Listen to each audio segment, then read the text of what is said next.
میری رائے ہے میں اس کو پکڑ کر کسی دروازے کی کسی دور دراز کی سرزمین میں چھوڑ آؤ، پھر وہ ہماری طرف سے کہیں بھی جائے ہم اس سے بے فکر ہو جائیں گے۔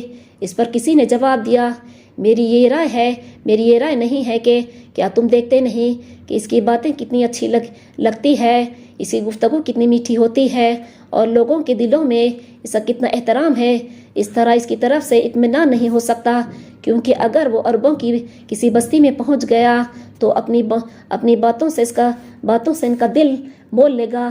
نتیجہ یہ ہوگا کہ وہ اس کے ساتھ ہو جائیں گے اور پھر ان کی مدد سے وہ تم پر چڑھائی کر کے تمہیں رون ڈالیں گے۔ اس طرح تمہاری عزت اور سرداری بھی تمہارے ہاتھوں سے چھین جائے گی۔ غرض سب اسی طرح اپنی رائے دیتے رہے اور ایک دوسرے سے الجھتے رہے، مگر کوئی فیصلہ نہیں ہو سکا۔ اب ابو جہل بولا، اگر آپ لوگ قبول کریں گے تو محمد صلی اللہ علیہ وسلم کے بارے میں میری کچھ اور رائے ہے۔ لوگوں نے کہا، کیا ہے وہ ابو الحکم؟ ابو جہل نے کہا، میری رائے ہے کہ ہم ہر قبیلے کا ایک نوجوان لیں اور جو بہادر بھی ہو اور طاقتور بھی ہو، اور پھر ہر ایک کو نہایت عمدہ تلواریں لے کر وہ نوجوان محمد صلی اللہ علیہ وسلم کے پاس جائے اور سب مل کر ایک ساتھ اس کے تلواریں مارے اور نعوذ باللہ اسے قتل کر دیں۔ اس طرح ہر قبیلے اس کے قتل میں شریک ہو جائے گا۔ اس کا نتیجہ یہ ہوگا کہ عبد مناف اگر اس کا بدلہ لینے کے لیے لڑنا چاہیں گے تو انہیں تمام قبیلوں سے لڑنا ہوگا، جس کی وہ کبھی ہمت نہیں کریں گے۔ بس پھر وہ ہمارے سے لڑنے کے بجائے جان کی قیمت لینے پر راضی ہو جائیں گے، جو ہم ادا کر دیں گے۔ اس رائے کو سب مجلس والوں نے بے حد پسند کیا۔ انہوں نے خوش ہو کر کہا، ابو الحکم بس رائے تو تمہاری ہی ہے۔ اس کے بعد مجلس برخاست ہو گئی۔ سب لوگ بہت خوش اور مگن تھے، گویا انہوں نے ابھی سے یہ سمجھ لیا تھا کہ وہ اپنے ناپاک ارادے میں کامیاب ہو گئے ہیں۔ وہ لوگ ان نوجوانوں کو چننے لگے جو گویا خدا نخواستہ نعوذ باللہ صلی اللہ علیہ وسلم کا کام تمام کریں گے۔ ساتھ ہی انہوں نے نوجوانوں کو دینے کے واسطے تلواریں بھی چھانٹنی شروع کر دی۔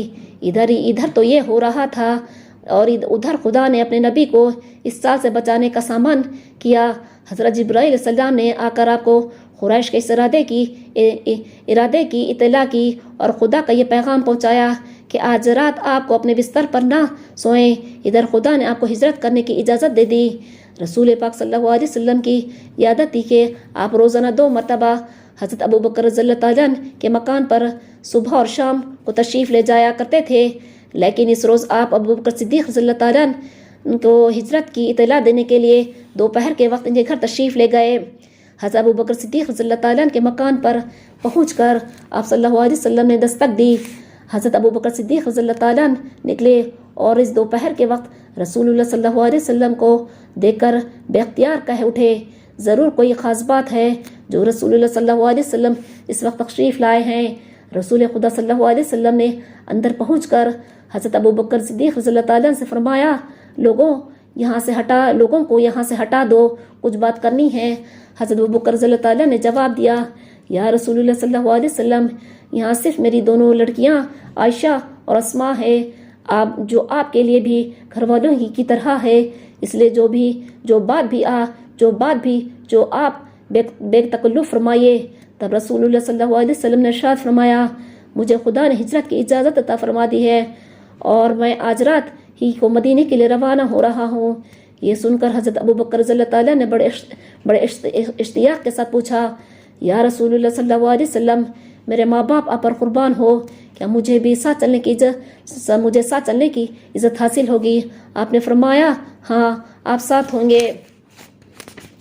یہ سن کر حضرت ابو بکر رضی اللہ تعالیٰ عنہ کی خوشی سے آنسو نکل آئے۔ پھر انہوں نے عرض کیا، یا رسول اللہ صلی اللہ علیہ وسلم، میں پہلے ہی سفر کے لیے 2 سواریوں کا انتظام کر چکا ہوں، اس لیے آپ پر میرے ماں باپ قربان ہو، ان میں سے کوئی ایک آپ لے لیجئے۔ آپ نے فرمایا، میں قیمت دیے بغیر نہیں لوں گا۔